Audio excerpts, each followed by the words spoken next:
I want to tell you about a new investigative podcast called She Has a Name. It's about a young mother who disappeared in Detroit in the summer of 1987. She Has a Name tells the story of loss and redemption, mending broken family ties, and facing the trauma experienced by countless individuals who've lost loved ones to violence. Join host Tanya Mosley and her nephew Antonio as they unravel the secrets of what happened to Anita Wiley. You can search for She Has a Name in your podcast app.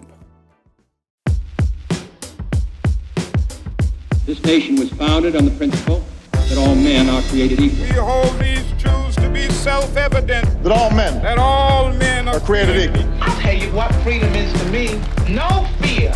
I mean, really, no fear. Created equal. From WDET in Detroit, this is Created Equal. I'm Stephen Henderson, and I'm in the studio with Kerry Jr. II. He's our show producer.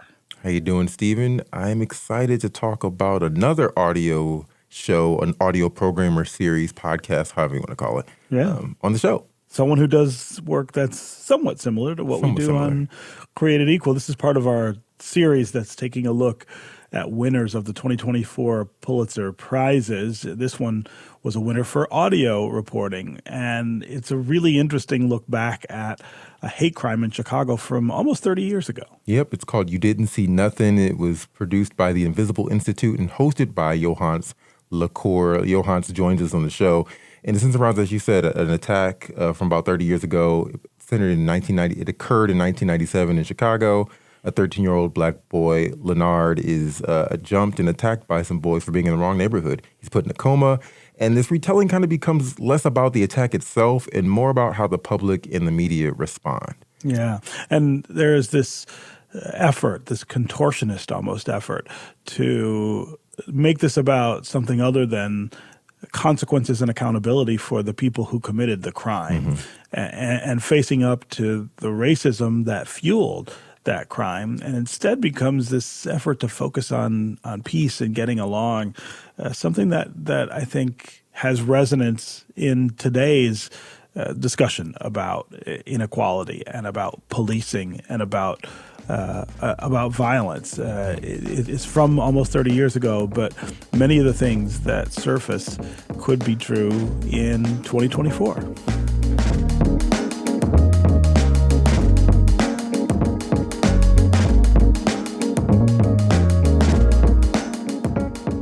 Yohance Lacour, welcome to Created Equal. Thank you. So I want to start here with a little scene setting. Most people, I think, who are not from Chicago or never lived there, don't know about Chicago and neighborhoods and ethnicity and race. So tell us about Bridgeport in Chicago and what it was like in the late 1990s. This, of course, is the backdrop that colors the subject of your podcast. Sure. So Bridgeport, especially in the late 1990s, it was what I often refer to as a sundown town of a neighborhood in the middle of South Side of Chicago. Bridgeport was primarily Italian and Irish, and very known racist. Black folks knew not to go there. It was just like a matter of unwritten law. One of the ironies, I think, about that is that this is not just some random neighborhood in the city. This is the neighborhood that the Daleys, Richard J. Daley, and then his son, Richard M. Daley, who both become mayors of Chicago, they're from there. Yes, no, and they're from there, and pretty much the entire political machine is from there. Most police officers are from there. That is where that is the center of the city politically, and so there's a lot of power there, and so the racism that went on there was kind of carried out with impunity. No one, it was. I just got a message yesterday from a woman whose cousin was killed in Bridgeport, in the 80s. And nothing was ever done about it. That was a regular thing. And yeah, so that power that sat there in the middle of Bridgeport, it protected its home. So let's talk then about Lenard Clark and why he found himself in Bridgeport. So Lenard Clark was it was one of the first really warm days. It was like early in spring, as a matter of fact, unseasonably warm day. And after a long, hard winter, especially what Chicago was even more used to back then, those first warm days, people trying to get outside. And so he's 13 years old, and he's going outside with his friend, and they're on their bicycles, and he has a flat tire on his bicycle, and so he walks to the gas station in Bridgeport. The gas station in Bridgeport, the air is free, but it costs $0.25 in his neighborhood in the projects, which is already right, an interesting schism. He's in the projects.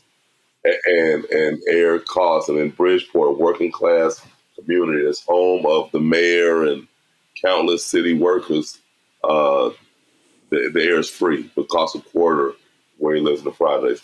And so when he's going to get air, he is spotted by some older Bridgeport teenagers. They're like 19 and 20. He's 13. So they're young adults, and he's barely a teenager, and he's attacked and beaten into a coma. And he's beaten for no reason other than the fact that he's there, right? Oh no, they actually I don't know what type of language you allow, but it was reported that the ringleader of the attack, who spotted him while driving, said that they wanted to get the nigger out of the neighborhood. And these aren't just any attackers either, right? These are not just random attackers. They have some significance in the neighborhood and in the city. Talk about who they were. Right. So the ringleader of the attack, who's driving around his neighborhood with a couple of his buddies, when he spots Lenard Clark and his friend, happens to be the son of a very powerfully mob-connected union leader. And basically, for all practical purposes, a mob leader himself, a local mob leader himself in Chicago.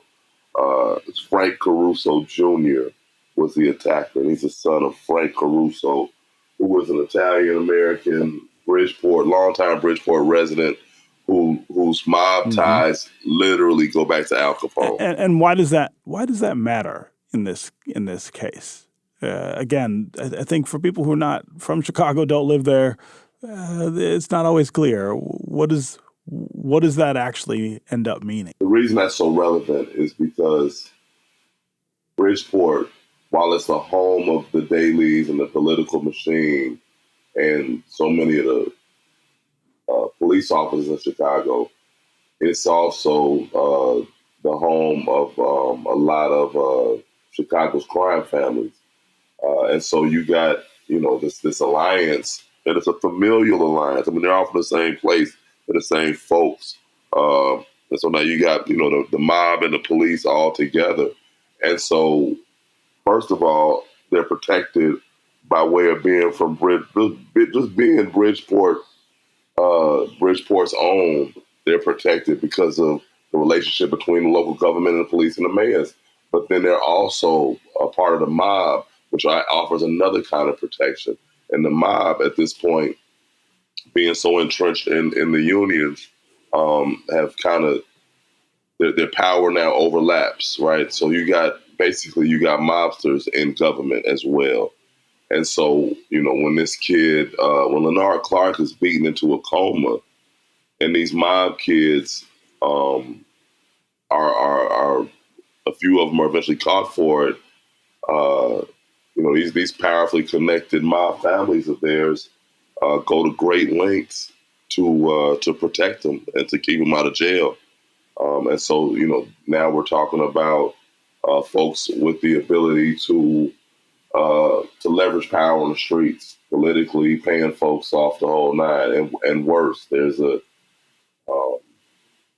was a murder of a witness related to this hate crime, to this beating that that many believe, myself included, was murdered. It was murdered as a way to derail the investigation into what happened, right? Yeah. I want to talk about the police response to this as well. As you point out, this happens in a neighborhood that has this political history and it's kind of this anchor of political power in the city. The crime is committed by a person with mob ties and political ties, but how do the police themselves respond to this? How do they play all the dynamics here and figure out what to do? So what I know and what I discovered from a woman named Pat Hill, may she rest in power. She passed some years ago. She was the president of the African American Police League. And this was an interesting time because this was a time when, you had an African American Police League that ran counter to police culture, right? And Pat Hill was dedicated to fighting for African American police and to actually hold police accountable. She actually wrote a book called Black Ain't Blue. She was an advocate of the people as a police officer. You just don't see that anymore. And what she told me was that her sources told her police officers who were on duty in the station the night that these Italian boys were brought in for this crime, that the mob lawyers and families essentially took the station over, and police kind of allowed the Carusos and their lawyers and legal team free reign of the station in a manner that they'd never seen done before. So the police kind of, in a certain kind of way, kind of fell back and allowed their mob-connected friends and relatives and neighbors to handle a lot of this, a lot of the case.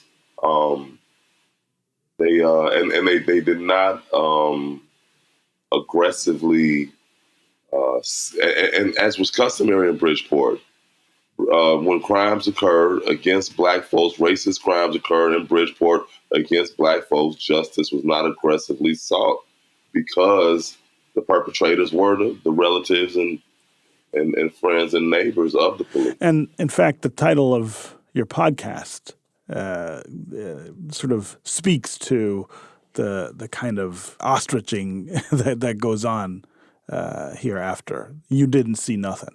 Right. So when the police show up at the scene of the crime, there was a young man who called the police, a Bridgeport resident who had recently moved to Bridgeport. So he wasn't a native and he wasn't a part of the racist Bridgeport culture.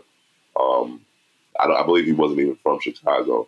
And he moved to Bridgeport, apparently not knowing Bridgeport's, racial history and its notoriety for being a sundown town in the middle of a huge city. And he calls the police, and so when the police arrive, it's a bunch of because it happened. Lenard wound up being chased and stomped nearly to death. He was on life support. He was in a coma for days. Didn't even know he was going to make it.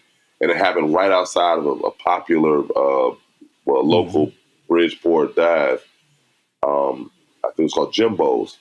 And so all of the, Bridgeport residents who've been in there drinking and hanging out or whatever, they come out and they start telling the police it was Mexicans that did it.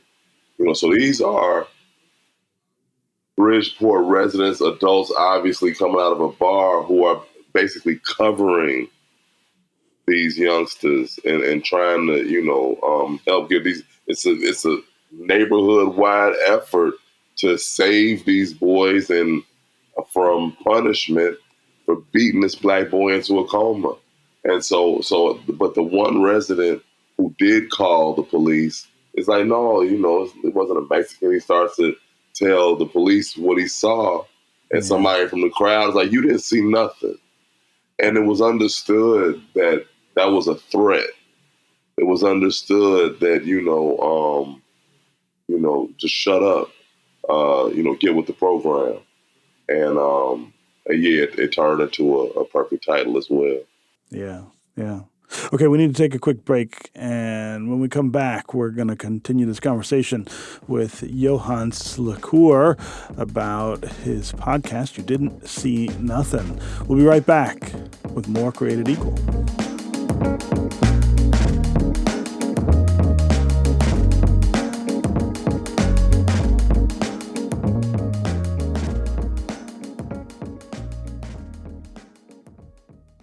I'm Rachel Martin. You probably know how interview podcasts with famous people usually go.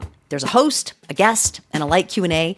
But on Wildcard, we have ripped up the typical script. It's a new podcast from NPR where I invite actors, artists, and comedians to play a game using a special deck of cards to talk about some of life's biggest questions. Listen to Wildcard wherever you get your podcasts, only from NPR.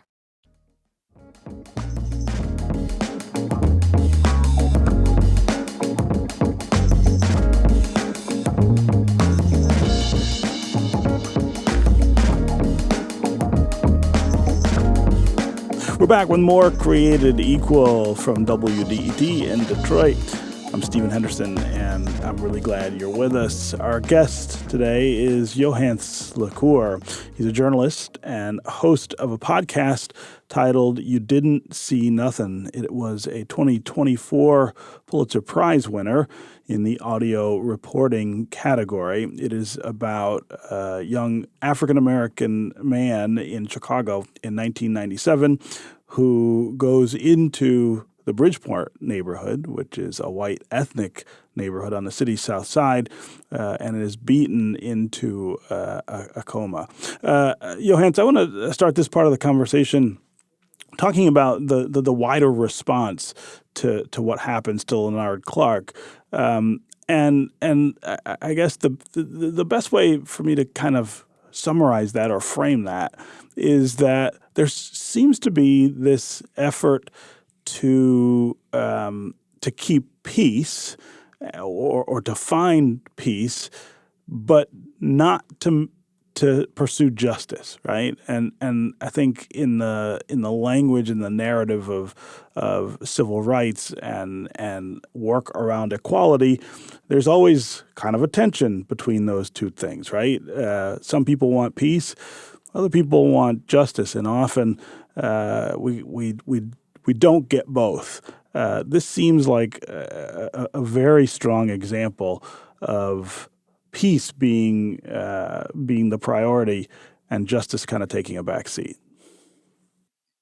Well, absolutely. So one on the mention is it's just important that we stress that Lenard Clark was 13 years old, right? So a lot of times, when we describe him as a young man, it can be lost on folks what the age difference was here and what the power dynamic was. He was 13, and if anything, his attackers were young men. Yeah. So there's been a long time, and very few people have not heard the chant "No justice, no peace." Right. It's generally protesters' way of saying we are going to protest and disturb the peace until we have justice. And it's like human nature, closed mouth doesn't get fed, right? Babies cry and make a bunch of noise when they, are hungry and are, needing food and sustenance. And so you got, generally as Black folks in this country, we have often found ourselves with the no justice, no peace rally cry, because that is disturbing the peace has been the only effective way of getting the system to pay attention to our needs as we pursue justice. And so, similarly, in this case, after Lenard Clark was found damn near dead in a coma as a result of this attack by these older young men from Bridgeport, it went up. People started protesting, marching, rallying. People were incensed. I often tell people that this was like the Trayvon Martin of Chicago in the 90s, but without social media. And thank God for Lenard Clark. He wasn't killed. He survived. Right. But it was that big a case. It was huge. It was the heater case that summer. And in those protests and marches and calls for justice, almost, with the exception of just a small handful of good folk, those calls for justice died and just went silent. And many of the people calling for justice, some of the loudest advocates, for these rallies, actually didn't just go quiet. They went contrary. Right. And they flipped sides, right? Yeah, exactly. And they started calling for peace. They didn't just stop saying, no justice, no peace. They went fully opposite and started calling for peace and not justice, and started to claim that justice would be to allow these boys to walk and allow these boys to not be pursued in the court of law. And that is what was most frustrating and flabbergasting about the whole situation. It's the Caruso family. This is the family of the lead attacker, I guess, against Lenard Clark. That exerts the pressure really to change this narrative, and to make it about peace and people getting along rather than accountability for what happened. Talk about what they did, and as you point out earlier, who they enlist to help them do that. So it's important that I do say that a lot of this is still alleged. A lot of this, has not been proven in a court of law, right? And but a lot of this is what was relayed to me from Pat Hill, who was had deep ties to the community and got a lot of information. But at the time, so Pat Hill, being a police officer, active at the time, Black police officer, she told me a lot of this stuff in secrecy. And the reason I share it now and have shared it in the podcast since is because she has unfortunately passed. When she told it to me in secrecy, she told me that, this is the type of stuff that she could be killed for. That because she was telling me things that the police were allowing, mob connected folks to get away with. And so what she told me was that the Carusos had created a list of folks in the community to pay, basically in return for silence, and there were checks being given out. And so there were several folks in the community who had probably been the loudest, and there were folks with whom the Carusos had been in bed with prior, just around union dealings, right? So you got Black folks, and this is another thing, right? Like some of these Black men who they were able to, who it seems they were able to pay off to kind of be silent about this whole thing. It's not like they hadn't, they're human, so it's not like they hadn't done good and great work prior. Some of these men had fought pretty hard to get jobs for Black folks, especially with unions. Yeah. And so in those efforts, they developed relationships with these mob-connected union bosses to funnel jobs into the Black community.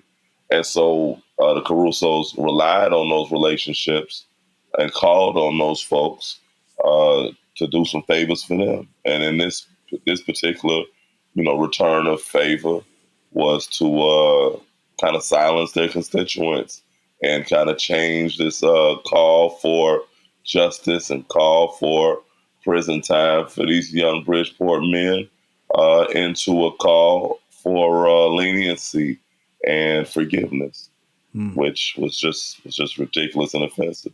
Yeah. There's a Black minister who is involved with this and who helps the Caruso family change this narrative. Talk about who this is and what role he plays. Right. So B. Herbert Martin, Reverend B. Herbert Martin, he went so far as to say and suggest that the police had the wrong men and that Frank Caruso Jr. wasn't even a part of it, which was interesting because you're pushing for reconciliation and forgiveness while suggesting that these folks ain't even guilty of nothing. Who are we forgiving? It was just a asinine, absurd ask and call to action that Reverend Martin was making. And so, yeah, he had the Carusos, come and speak at his church and called for services. And, I think it was Martin Luther King that talked about, just how segregated America is on Sunday morning. Mm-hmm. He's the preacher of a Black church that I'm pretty sure had little to zero Bridgeport residents in his congregation. In Bridgeport churches, you can imagine were Black free, and now Reverend Martin was creating services, busing folks from Bridgeport into his neighborhood, and got folks joining hands in church, and Bridgeport folks are showing up, and who you think is contacting all these Bridgeport residents to show up to this Black church, but these mob leaders who are trying to get their son off, and so much of this is for press and PR, and to try to convince the general public that the Caruso boy was innocent. Yeah. So again, this is this is happening in a city where the racial dynamics are defined by a number of different, I think, unusual characteristics, right? I mean, I'm sitting here in Detroit.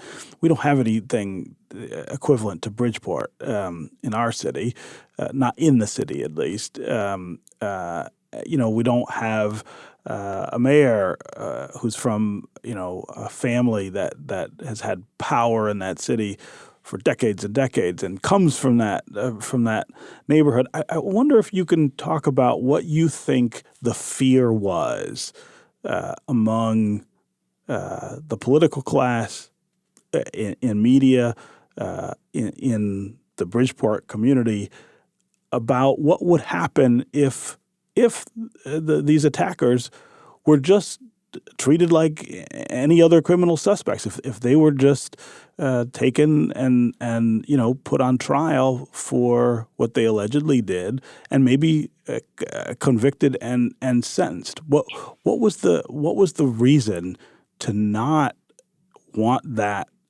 to happen beyond just the individual fear that the family might have had? It seems to me that there's a community fear here that's at play.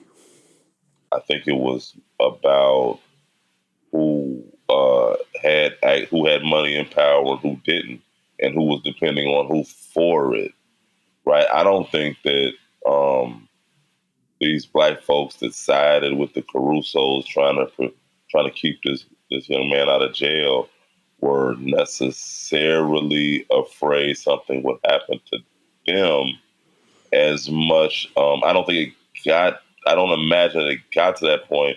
It feels to me that, all right, so the young man is facing jail time for this attack on this little boy, and his father calls black folks who he feels can calm the rest of the community down and kind of change the narrative in the court of public opinion first, and in return for money.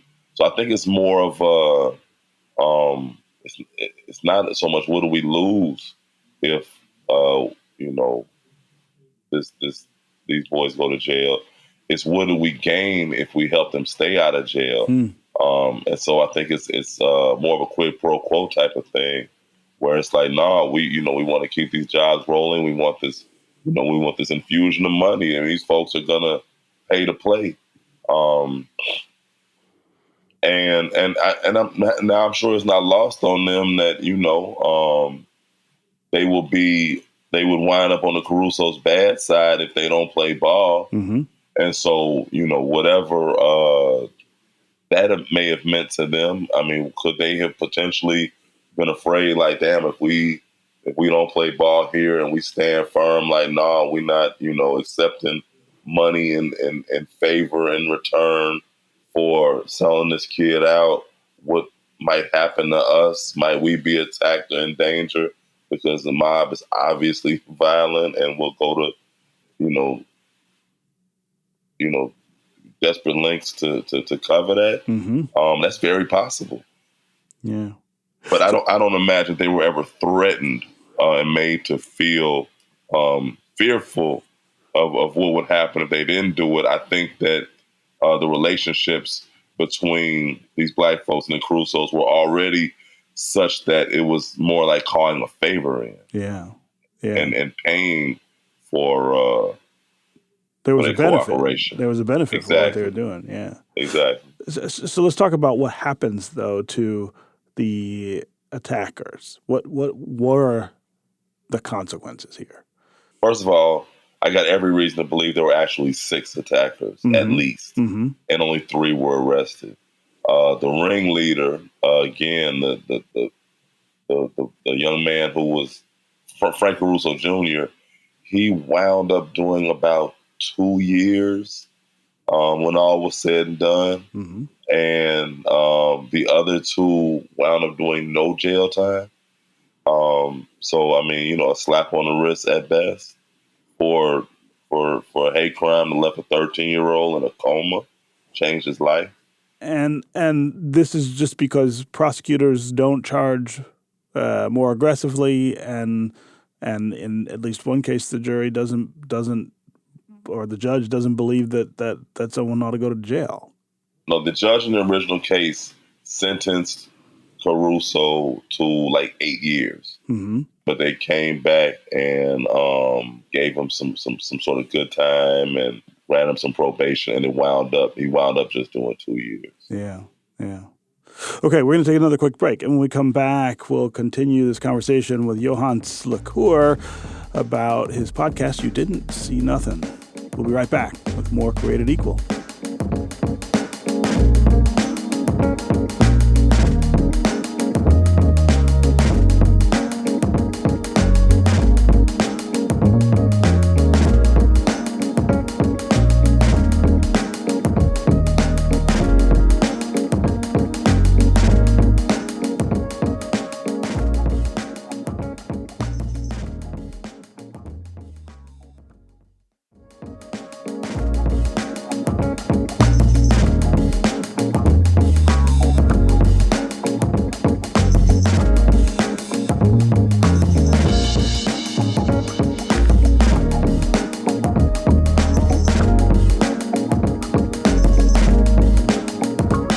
We're back with more Created Equal from WDET in Detroit. I'm Stephen Henderson, and thanks for joining. Our guest is Yohance Lacour. He is a journalist and host of a podcast titled You Didn't See Nothin. It is the 2024 Pulitzer Prize winner in audio reporting.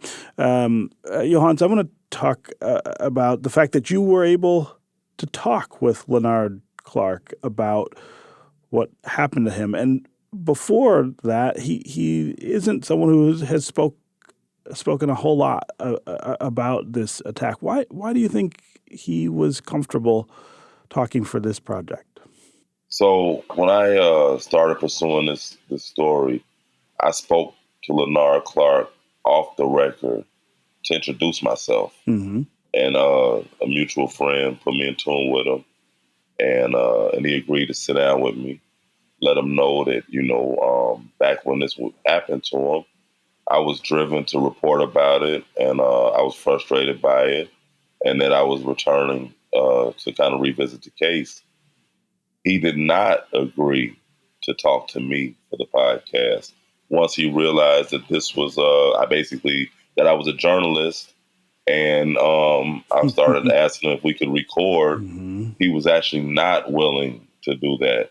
I fortunately have a friend who I met in prison who grew up in the same projects that Lenard grew up in, who knew him and knew me, Mm-hmm. and could vouch for me and let Lenard know that I wasn't another media vulture or somebody trying to sensationalize his case, or someone in for a quick payday or something. He'd been used and handled, by a lot of folks as a result of this case.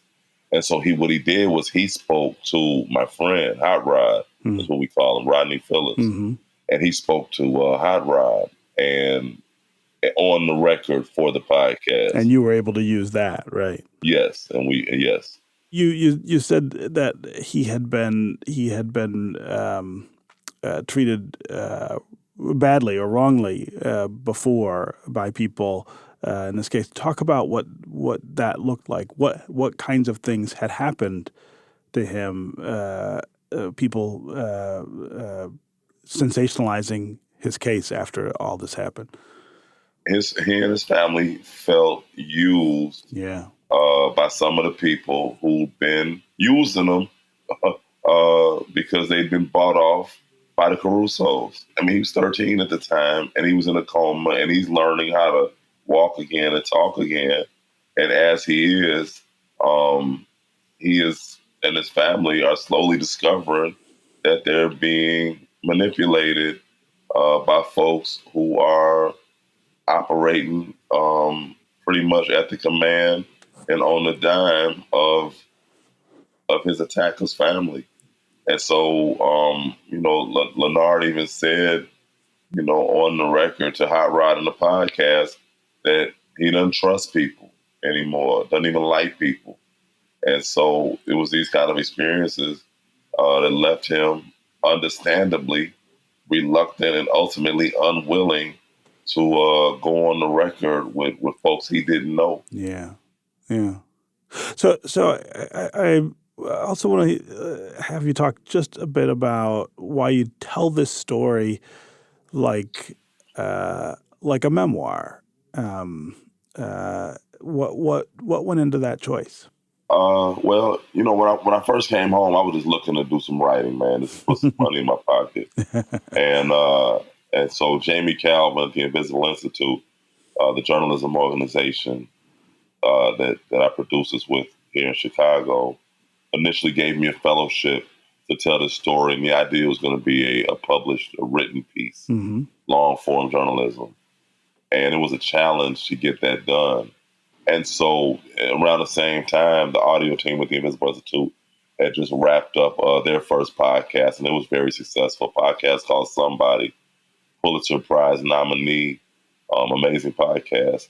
And so it was actually Jamie Calvin that suggested that, telling this story through my personal lens of having, jumped on it in 97 when it happened, and then reflecting on it, 25 years later, but fresh off of 10 years just away from society, having been locked up, and then the perspective of, how much had changed and how much hadn't over that time would be a really interesting framework for the podcast. And it wound up being an incredible direction. Yeah, it's very powerful. Yeah, thank you. Yeah. I also wonder what you make of the difference that you just referenced, right? So what if this happened today in Chicago? What if this happened in Bridgeport today? Given all the things that have changed since 1997, and given the things that, I don't know, maybe haven't changed since 1997, did you imagine that this would look different in that city or in America? Yeah. No, I definitely think it would look different. And you got to think about it. So I've thought about this before. I've probably been asked this question. We've talked about this. And you got to remember, we're at this point, we're just guessing, right? If it happened today, so much has changed. One of the big factors is social media. Right. I think that social media alone, Black Twitter, and the backlash that these men who basically sold out to the Carusos would have faced. It has been too many, so my reporting, for instance, went basically unheard. There were crickets. I was reporting for a very small newspaper that itself had been based out of the projects, that had a very small reach, and which was pretty much the projects and the low end and the south on the small section of the south side of Chicago. Today, that article would have been pushed on social media, and it would have been everywhere. Would have gone viral. Exactly. Right. So there's no way that the rest of the news media would not have would have been able to turn a blind eye and look the other way at these allegations and these assertions. Yeah. So social media alone would have at least helped keep the narrative closer to with more accuracy. At the same time, I think that it doesn't. You got to also understand that's not Bridgeport today. Right. That's not the city today. It looks a lot different. Those what I often tell folks, in my opinion, the young men that left Lenard Clark in a coma would have badges. And so that type of violence between Bridgeport citizens and them, the same way, to go a little off key, but I'm staying on the same page. Michelle Alexander calls mass incarceration the new Jim Crow. Yes. Police officers were started as slave patrols. So everything's evolving. So Klansmen and the citizens that used to terrorize Black folks with hoods now have badges and police cars. And so in Bridgeport, a neighborhood that was already a training ground for Chicago police, has become even more so. So that type of the youngsters who had that type of spirit and racist spirit in them just become cops now, and so it just doesn't look the same.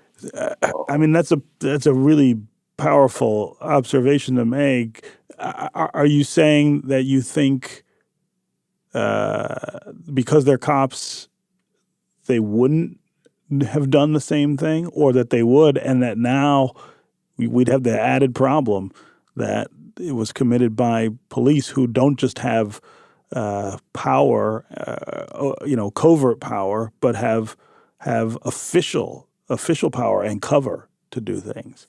Police, just as a matter of fact in their work, are oppressive, and so they don't sit up. Hey, there goes some Black kids, let's beat them up. It's not that simple. They spend their entire day over-policing black communities and slamming young black men on cars and against walls and on pavements and concrete and cuffing them too tight and abusing their rights and violating their rights, day in, day out. So it's not kind of like a joyride, riding around my neighborhood, look for black folks to beat up. It's like, okay, now I got a badge and I get paid to harass and run through the pockets of black men and sexually assault black men and women all day at will. So yeah, I'm not suggesting that that they're just riding around that the attack looks the same. I'm suggesting that now we don't have to ride around and just look for something to beat up. We get paid to police them day in, day out. Yeah. So I want to end with you talking about what you hope this work accomplishes.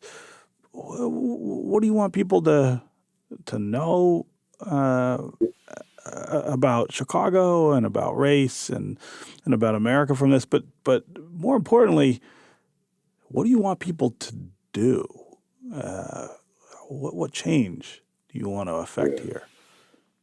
A lot of it ain't about me or Lenard Clark, and it's about black stories. Yeah. And it's about the fact that, I want people to pay more attention to black storytelling. I want black folks. I want to see more of us telling our stories. Because, part of the premise of You Didn't See Nothin is that none of us even knew what happened for real. Right. And we all got the story as told to us by outsiders. The call to action would be to, if you see something, say something. Be vocal and understand what you're up against so you can best protect yourself, however that looks to you. Yeah. I mean, as you end the podcast, you say, I saw something and now so did you. Yeah, I think we want to arm folks with information. Yeah. So that we can make better decisions. So we can, take a closer look at who's speaking for us. And again, we talk about, the black men that sold Lenard Clark out and who were bought off and, flip sides and started defending his attackers. We need to be scrutinizing who we're calling leadership and why, and hold them accountable as well. Yeah. Okay, Yohance, congratulations, of course, on the Pulitzer Prize. I'm sure that was an amazing event to have happen in your life. But the work is really amazing and very deserving of it. So, thank you so much for joining us here on Created Equal. Thanks for having me. I appreciate it.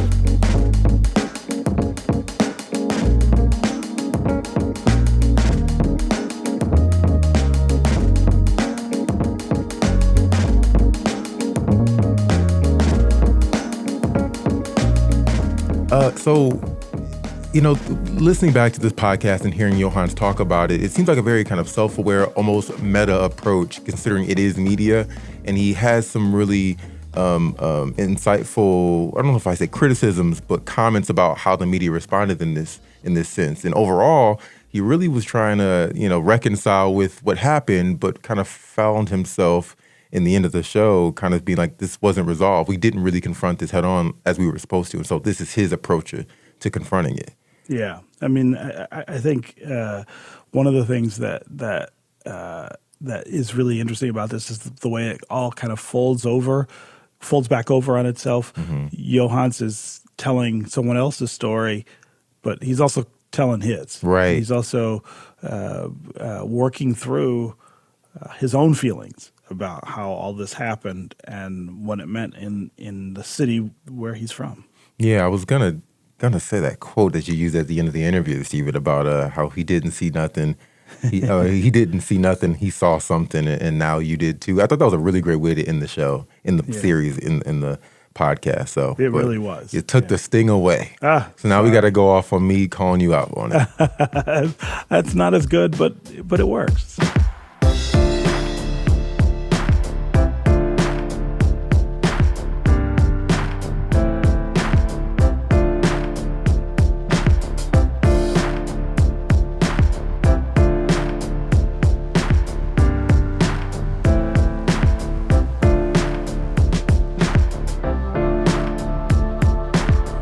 That'll do it for Created Equal. You can listen to recent episodes online at WDET.org.